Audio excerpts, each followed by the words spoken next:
Shuning uchun azizlar, bu qiz kelin bo'ladimi, singil bo'ladimi, yonimizdagi juftimiz, ayolimiz bo'ladimi, bu otasini yuragini bir parchasi azizlar. Keliningizga, ayolingizga hurmat ko'rsatyapsizmi? Otasiga, onasiga bo'lgan bu hurmat.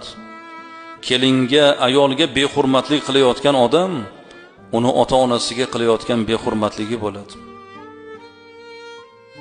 Bu o'zi emas, bitta qizni shuncha qilib, katta qilib, tarbiya qilib, ulug'lar aytadiki, qizi bor odam bilan qizi yo'q odamning farqi bo'ladi deydi.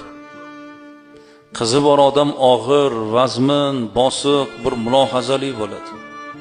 Chunki qiz uzatganingizdan keyin ko'p gap keladi, to'g'rimi? Qo'y deysiz, o'tib ketasiz deysiz, og'irlik qiladi, vazminlik qiladi, bosiqlik qiladi. Ota og'ir, bosiq, vazmin, mulohazali bo'lib qoladi. Qiz otani og'ir, vazmin qilib qo'yadi.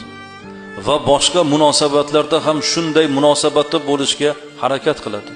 Do'stlari bilan, qarindoshlari bilan, hamkorlari bilan og'ir, vazmin, mulohazali bo'lishga harakat qiladi. Chunki qiz otani vazmin qiladi. Og'ir, bosiq